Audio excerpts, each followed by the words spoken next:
محترم ناظرین، آپ کی خدمت سلام عرض کرتے ہیں۔ آپ ملاحظہ فرما رہے ہیں پروگرام مذاکرہ، اور محرم الحرام کی آمد ہے۔ اسی سلسلے میں ہم نے استقبال ماہ محرم کے سلسلے میں یہ پروگرام رکھا ہے، اور ٹاپک ہے ذبح عظیم، امام حسین علیہ السلام کی وہ عظیم قربانی جو انہوں نے نظریہ توحید کو بچانے کے لیے، نبوت کو بچانے کے لیے، امامت کے دفاع میں اور اسلام کو بچانے کے لیے انہوں نے قربانی دی اتنی بڑی کہ جس کی وجہ سے اسلام آج زندہ ہے۔ وَإِلَّا یزید تو یہ کہہ رہا تھا کہ یہ تو بنی ہاشم نے ایک ڈھونگ رچایا ہے، نہ کوئی وحی آئی تھی اور نہ کوئی فرشتہ آیا تھا۔ تو اگر امام حسین علیہ السلام اس ظالم اور طاغوت کے سامنے کھڑے نہ ہوتے تو آج اسلام کی یہ شکل نہ ہوتی، شاید کوئی اور ہی چیز ہوتی۔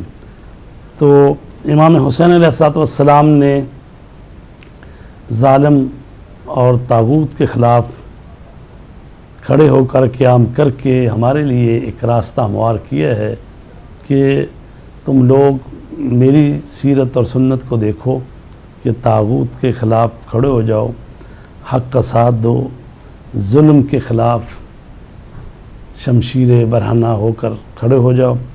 تو عزیزان گرامی، ہم بات کر رہے ہیں ذبح عظیم کی، تو تھوڑی سی بات ہم کر لیتے ہیں اس پر کہ جب معاویہ ابن ابو سفیان یعنی یزید کا باپ جب رجب کے مہینے میں اس دنیا سے گیا، تو چونکہ پہلے ہی وہ اپنے بیٹے یزید کے لیے ولی عہدی کی بیعت لے چکا تھا، اور اکثر جگہ پر خود وہ گیا اور اس نے بیعت لی، اور 3 شخصیتیں ایسی تھیں کہ جنہوں نے بیعت نہیں کی۔ ان میں پہلی شخصیت امام حسین علیہ السلام کی، اور دوسری عبداللہ ابن عمر، اور تیسرے عبداللہ ابن زبیر۔ تو جب معاویہ اس دنیا سے گیا ہے تو یزید اس کی جگہ پہ آیا، تو اس نے مدینہ کے گورنر کو خط لکھا کہ ان لوگوں سے بیعت لو، اور خصوصاً امام حسین کے لیے اس نے لکھا کہ اگر وہ بیعت نہ کریں تو ان کا سر کاٹ کر میری طرف بھیجو۔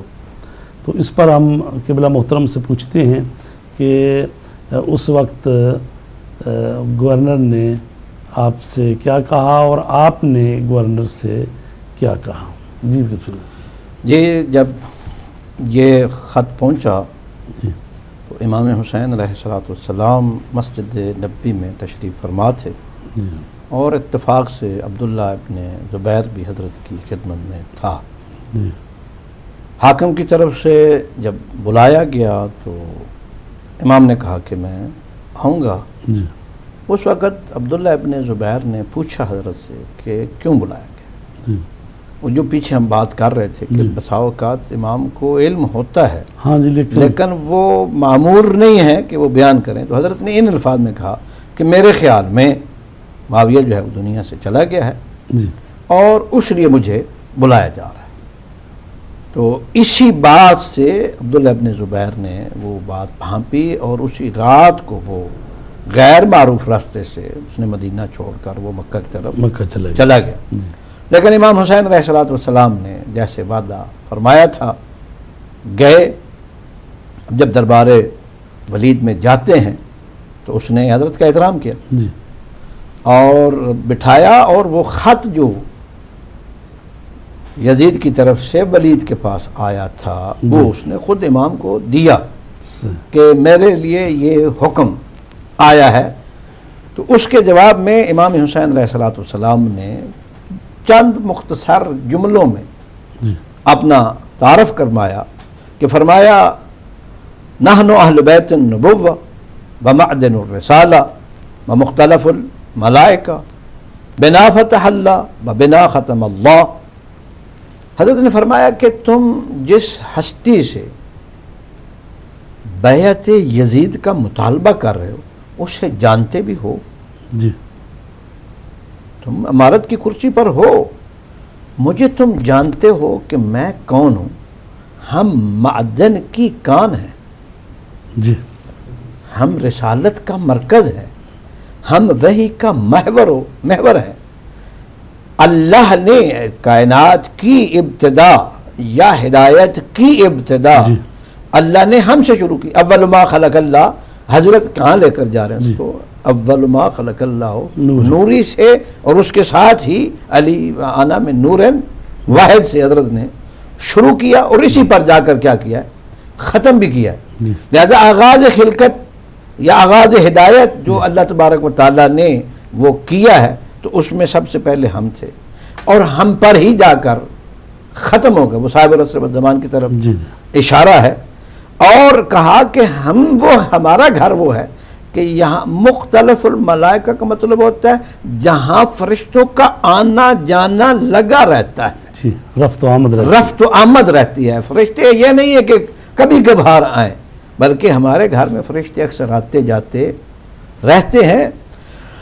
اب حضرت نے اس سے آگے جو 2 جملے کہیں وہ اس کی سوچ کے مطابق کہیں، عام معاشرے کو مد نظر رکھتے ہوئے کہیں، وگرنہ شیعہ نقطہ نظر سے اور منصب امامت کو نظر رکھتے ہوئے امام نے وہ نہیں کہے. کیونکہ حضرت کی نانے پاک کی اور حضرت کے والد ماجد کی بھی سنت یہی تھی، معمور بھی یہی تھے کہ کلم الناس علی قدر عقولہم، وہ بات کرو جو ان بیچاروں کو کیا ہو، سمجھ آ جائے. ان کو یہ منصب امامت اور عصمت کی سمجھ کہاں سے آئے گی، اور علم لدنی اور وہی کا ان کو کہاں سے پتہ چلے گا؟ یہ جو عرف عام میں میرے نانا نے جو پیغام دیا اور ان اجڈ عربوں کو تھوڑی سی تہذیب سکھائی، لیکن یہ پھر اسی کی طرف لوٹ گئے ہیں. لہذا کم از کم وہ معیار جو عام انسانوں کو سمجھ آتا ہے، تم تو امارت کی کرسی پر بیٹھو تمہیں بھی سمجھ آئے گا. وہ کیا تھا کہ یزید رجل فاسق شارب الخمر، یزید ایک فاسق آدمی ہے. میں یوں کروں گا کہ یار تم پیش نمازی کے لیے بھی یہ شرط ہے اسلام میں کہ آدمی جو ہے وہ کیا ہو، عادل ہو، متجاہر بالفسق نہ ہو. اور تم منصب خلافت کی بات کر رہے ہو. یہ فاسق ہے، خالی فاسق نہیں، متجاہر بالفسق بھی ہے. اعلان کیا ہے؟ یہ ہے وہ شارب الخمر ہے، قاتل النفس المحرمہ، محترم شخصیات جن کا خون جو ہے وہ بہانا قطعا جائز نہیں ہے. ان کے یہ خون کا قاتل ہے، یہ پیاسا ہے ان کے خون کا. یہ کیسا ایسا آدمی ہے. بلکہ جملہ میں کہوں گا کہ اہل البیت ادرا ما فی البیت، تم تو اسی کنویں کے ہو، تم تو اسی وادی کے ہو، تم تو اسی خاندان سے ہو، تمہارا ان سے تعلق ہے، تم جانتے ہو. خود یہ فیصلہ کرو کہ کیا یزید اس قابل ہے کہ اسے تم جیسا بیعت کرے. اور واقعاً ولید بھی سمجھدار آدمی، یہ بھی اس حد تک یزید کی بیعت میں نہیں تھا. پھر حضرت نے آگے ایک کلی فارمولہ دیا، منشور انسانیت، منشور ولایت میں کہوں گا، منشور امامت کہوں گا، کہ جو بھی انسان ہزاروں سال بعد بھی جو منصب امامت کو سمجھنا چاہتا ہے اور امامت کی شاہراہ پر چلنا چاہتا ہے اور اپنے باپ داداؤں کے جو بھنور ہیں اس سے نکل کر سوچنا چاہتا ہے، اس آیت جو کسی کی آیت سمجھ میں آ جائے کہ یوم ندعو کل اناس بامامہم کے تحت کہ کون امام ہے، تو اس کی طرف امام جو ہے وہ تا صبح قیامت اشارہ فرما رہے ہیں کہ وَمُلْعِنٌ بِالْفِسْقِ ہے. یہ تو لہذا کیا مثلی لا یبایع مثلہ، مجھ جیسا جو دامن تطہیر میں پرورش پائے، جو مہر نبوت کا سوار ہو، جو ولایت کے محور و مرکز کا نور نظر ہو، جو عصمت و طہارت کی گود میں پلا ہو، وہ کیسے کر سکتا ہے؟ اور میں نہیں، مجھ جیسا کوئی بھی جو بھی حسینی ہے، صحیح معنی میں جو بھی یعنی حسینی ہے، جو بھی عصمت اور امامت کے دائرے میں آتا ہے، وہ کسی فاسق کی بیعت نہیں کر سکتا، کر نہیں سکتا. اسے اس کا منصب اجازت نہیں دیتا. کہ ابھی مثال ایک دے دیتا ہوں کہ جس آدمی کو تھوڑا سا پتہ ہو کہ میں ایک عالم دین ہوں، مثال دے رہا ہوں، قطعاً کسی پر فٹنس کا پورا پروگرام نہیں ہے. یا ایک مجتہد، کوئی آدمی سوچ بھی نہیں سکتا کہ جو مجتہد کو سمجھتا ہو یا جو مجتہد اجتہاد کو سمجھتا ہو وہ ایک جو ہے وہ لنگوٹا پہن کر کچھا، وہ جیسے یہاں کیا ہے گھٹنوں تک والے پہن کر سڑک پر آ جائے. سوال ہی پیدا نہیں ہوتا. کیوں نہیں آتا؟ اسے پتہ ہے کہ جس منصب پر میں ہوں اسے آپ 1,00,000 پاؤنڈ کی آفر کر دیں، 1 گھنٹے کے لیے آ جائیں، ایک فوٹو بنوانے کے لیے آ جائیں، سوال ہی پیدا نہیں ہوتا کہ وہ آئے. کیوں؟ وہ اس منصب کو پہچانتا ہے. جی. اور یہی خبر اگر جو مرجیت کو سمجھتا ہے کسی کو دے دے کہ فلاں مرجیت جو ہے وہ فلاں پارک میں کھڑا جو ہے وہ فوٹو بنوا رہا تھا، وہ کہے گا یہ نہیں ہو سکتا. جس مرجیت کو ہم سمجھتے ہیں وہ تو تالی تلوے معصوم ہے، وہ تو نائب امام ہے، وہ کبھی ایسی بات ایسا فعل انجام نہیں دے سکتا. حضرت یہ کہہ رہے ہیں کہ دیکھو میں منصب امامت کا وارث ہوں. جی. میں آدم کا وارث ہوں، میں نوح ہو، ابراہیم ہو، اسماعیل ہو، اسحاق ہو، یعقوب ہو، ادریس، سب کا وارث ہوں. یہ کیسے ہو سکتا ہے کہ انبیاء کی محنت، انبیاء کا جو زحمت اور کاوش تھی، اس کو حق کا ہاتھ باطل کے ہاتھ میں دے دوں. کل تک حق کو باطل ٹکرا رہے تھے اور میں حق کا نمائندہ ہوں، کسی صورت میں بھی یہ نہیں کر سکتا. ماشاء اللہ. تو اکثر یہاں پر یہ جو تعریف میں ملتی ہے بات کہ اس نے جو گورنر ہے اس نے اس کو بلا رکھا تھا، جو مروان تھا اس کو بھی ساتھ، تو اس نے مشورہ دیا تھا کہ ابھی موقع اچھا ہے تو بہتر ہے حسین تنہا ہے، تو جیسا کہ یزید نے کہا ہے کہ اگر بیعت نہیں کرتے حسین تو ان کا سر میری طرف بھیجیں، تو ابھی اچھا موقع ہے اور آپ یہ کر سکتے ہیں.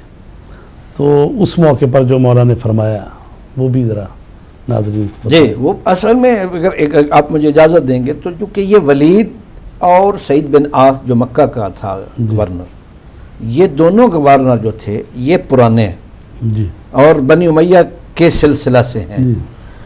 یہ بنی امیہ کی پالیسی کہ جسے خود معاویہ بن ابی سفیان نے چلایا ہوا تھا، چونکہ یزید واقعاً ایک اوباش قسم کا آدمی جی.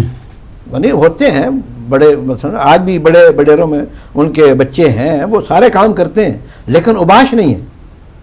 انہیں اس بات کا کم از کم ادراک ہے کہ ہم نے پھر جا کر حلقے سے کیا کرنے ہیں، ووٹ لینے ہیں، ہم نے حکومت چلانی ہے. اسے کسی ایسی بات کا احساس نہیں تھا. جی. لہذا وہ سمجھتا تھا کہ اگر ہم سید الشہداء کو ہاتھ ڈالتے ہیں تو یہ فرزند رسول ہے. جی. لہذا اس میں بنی امیہ کی حکومت کی کیا ہو جائے گی، نابودی ہو جائے گی، تباہی ہو جائے گی. لہذا اس نے جب مروان نے یہ اشارہ کیا تو اس نے کہا، اور اس کے اشارے کو سید الشہداء نے جب دیکھا تو کہا یبن زرکا، جس کو اس کی ماں کی نسبت دے کر حضرت نے کہا کون ہوتا ہے، تو قتل کرے گا یا یہ کس میں یہ جرت ہے کہ فرزند حیدر ہو اور اسے اور امامت. لہذا وہاں پر یہ حضرت کا، چونکہ خود سید الشہداء جب چلے گھر سے جی. تو خود امام نے اپنے بنی ہاشم کے جوانوں کو ساتھ لیا. یہ ہے اہل بیت کی پاسداری اصولوں کی کہ کہا حضرت ابوالفضل عباس سے کہ چونکہ مجھے اکیلے کو بلایا ہے میں جاؤں گا اور خدا نہ خواستہ اگر مجھے کوئی خطرہ ہوا تو میں آواز بلند کروں گا. لہذا ادھر سے حضرت نے جب یہ آواز بلند کی، یعنی یبن زرکا کہنے کی دیر تھی، تو ادھر سے ہاشمی جوان میں یوں تعبیر کروں گا کہ گویا کہ آ پہنچے اور کہا کہ کون ہے. تو اب کسی میں جرت نہیں تھی، سرکار ابوالفضل عباس ہوں، شہزادہ علی اکبر ہو اور باقی ہاشمی جوانوں کے سامنے امام حسین علیہ الصلوۃ والسلام کی طرف کوئی جو ہے وہ ترچھی نگاہ دیکھے. یہ تو ایک الہی ابتلا اور امتحان تھا جس کی بنیاد پر امام جو ہے وہ واپس لوٹے. اور اس کے بعد مروان نے جب یہ بات کہی ولید سے تو اس نے کہا، یہ جملہ اس نے اپنی وہی سیاسی پالیسی جو تھی اس کے تحت کہا کہ کیا اسی بات پر کہ نواس رسول یزید کی بیعت نہ کرے اور میں ان کا سر قلم کر دوں، یہ نہیں ہو سکتا. حتیٰ اس نے کہا یہ جملہ تاریخ ملتا ہے کہ اگر یزید مجھے، یہ تو گورنری ہے، مجھے دارین کی حکومت دے پھر بھی میں نماز رسول کو شہید نہیں کروں گا. تب مہربان نے کہا اگر تمہاری یہی رائے ہے تو تم نے اچھا کیا. اور وہ اپنی پالیسی کے تحت تھا، مگر نہ اس میں کہ دل میں محبت امام حسین بصورت کہیں کہ اس میں کہا وہ اب اس کو سمجھانا چاہ رہا تھا کہ اگر حکومت بچانی ہے تو پھر ان سے ٹکر لینا فعلاً. بلکہ یہی مروان جو ہے وہ اس واقعے کے یعنی یہ بات جب ہوئی رات کو دارالامارہ میں تو اگلے دن وہ بھی ملا مدینے کی گلی میں، اور اس نے پھر یہ بات کہی امام حسین علیہ السلام کے لیے کہ میرا مشورہ مانیں تو بہتر ہے کہ آپ بیعت کر لیں، اسی میں آپ کی دنیا اور آخرت کی بھلائی ہے. اس نے کہا مروان نے. تو امام حسین علیہ السلام نے فرمایا ان للہ و ان الیہ راجعون وعلی الاسلام السلام اذ قد بلیت الامت برائن مثل یزید. تو آپ نے یعنی کلمہ استرجاع پڑھا کہ یعنی یہ اسلام پر ایک مصیبت عظیم آ گئی ہے کہ یزید جیسا جو ہے وہ مسلمانوں کا حکمران بن بیٹھا ہے. تو ایسے میں پھر اسلام کو تو خدا حافظی کہنا چاہیے، یعنی اب اسلام نامی کوئی چیز رہے گی نہیں اگر یہ شخص جو کہ اس کردار کا مالک ہے وہ مسلمانوں کے مقدرات اپنے ہاتھ میں لے لے اور وہ مسلمانوں کا حکمران قرار پائے. تو امام حسین علیہ السلام نے 28 رجب کو مدینہ چھوڑا ہے، اور اس موقع پر آپ نے اپنے بھائی محمد ابن حنفیہ ان کو جو وصیت لے کر دیا گئے ہیں اس میں جو الفاظ آئے ہیں، اگرچہ پہلے خداوند عالم کی حمد و ثنا پھر درود اور اس کے بعد آپ نے کچھ عقائد کا اظہار کیا اور فرمایا وَإِنَّمَا خَرَجْتُ لِطَلْبِ الْإِصْلَاحِ فِي أُمَّةِ جَدِّي، کہ میں اس لیے قیام کر رہا ہوں تاکہ میں اپنے نانا کی امت کی اصلاح کروں. اُرِيدُ أَنْ آمُرَ بِالْمَعْرُوفِ، میرا ارادہ یہ ہے کہ میں امر بالمعروف کروں وَأَنْهَى عَنِ الْمُنْكَرِ، اور منکرات سے روکوں. وَأَسِيرَ بِسِيرَةِ جَدِّي وَأَبِي علی ابن ابی طالب، اور میں چاہتا ہوں کہ اپنے نانا کی سیرت کو زندہ کروں اور اپنے والد گرامی علی ابن ابی طالب کی سیرت کو زندہ کروں. تو یہ جو بات آپ نے فرمائی ہے کہ اپنے نانا کی سیرت کو زندہ کروں اور اپنے باپ علی ابن ابی طالب کی سیرت کو، تو بظاہر پڑھتے ہوئے یہ چیز آتی ہے ذہن میں کہ کیا رسول کریم کی سیرت کچھ اور ہے اور حضرت علی کی سیرت کچھ اور ہے. یہ کچھ فرق پایا جاتا ہے جو کہ رسول پاک کی زندگی میں یا حالات میں نہیں تھا، تو امیر المومنین کی زندگی میں آئی بات. اس کو آپ کس طرح سے وضاحت کریں گے کہ جب فرمایا میں چاہتا ہوں کہ اپنے نانا کی سیرت سنت کو زندہ کروں اور اپنے بابا کی سیرت کو، اس کے بعد متعلق اگر وضاحت یہ بہت اچھا سوال ہے. حضرت امام حسین علیہ السلام چونکہ امام ہے جی، اور امامت ہو یا نبوت ہو اس میں سہو و نسیان نہیں ہوتا جی صحیح بات. بلکہ سید الشہداء یہ چاہتے تھے کہ سیرت تو ایک ہی ہے جی، سیرت میں فرق نہیں ہے. کچھ کام ایسے تھے کہ جو سید الرسل نے کلیات میں بیان کیے ہیں، ان کی جزیات بیان نہیں کر سکے. جی، لیکن کلی طور پر سیرت میں کوئی فرق نہیں ہے. اس پر میں شاہد جو پیش کروں گا وہ یہ ہے کہ جب حضرت عمر کے جانے کے بعد شورا میں امیر المومنین کو بلایا جاتا ہے اور خلافت حضرت کی قدموں میں رکھی جاتی ہے، وہ خلافت کہ جس میں سیرت رسول خدا کے علاوہ کچھ اور سیرت بھی ہے، سیرت شیخین بھی ہے، سیرت شیخین بھی ہے. تو حضرت امیر المومنین اس خلافت کو، اس ہر چیز کو ٹھکرا دیتے ہیں کہ میں اگر چلوں گا تو صرف اور صرف سیرت مصطفیٰ پر چلوں گا. صحیح. اور کس پر چلوں گا؟ جو کام میرے بھائی نہیں کر سکے، پیغمبر خدا چونکہ دین آہستہ آہستہ چلنا ہے اور جیسے جیسے ترقی ہونی ہے وہ بعض نئے باب بھی کھلنے ہیں اور کھلے ہیں. خود اصحاب کے دور میں کچھ واقعات ایسے رونما ہوئے. اگر آپ اجازت دیں میں ایک مثال بھی دے دیتا جی بسم اللہ.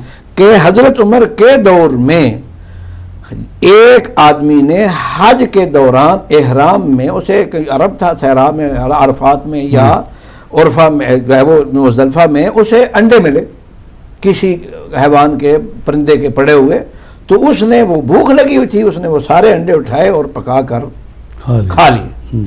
اب اس حالت میں حالت احرام میں اس کو یہ کام نہیں کرنا چاہیے تھا. جب بارگاہ خلافت میں وہ پہنچتے ہیں تو پوچھا جاتا ہے کہ جناب میں نے تو یہ کام کر دیا.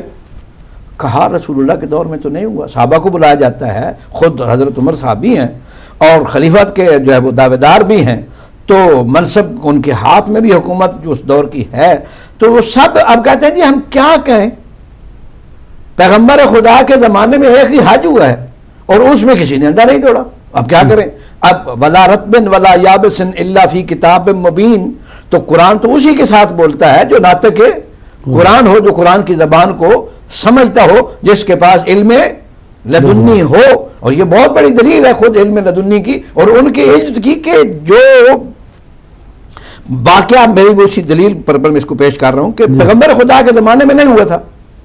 اب جب پیغمبر خدا کے زمانے میں نہیں ہوا تو صحابہ تو اس کو اخراج قرآن سے نہیں کر سکتے، سنت سے اس کا استنباط نہیں کر سکتے. تو اب کہا جی ڈھونڈے کہیں امیر المومنین کو.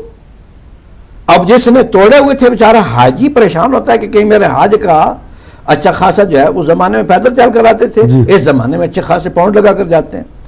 تو وہ آیا حضرت امیر المومنین کے پاس اور شہزادہ امام حسن مجتبیٰ اس وقت ساتھ تھے.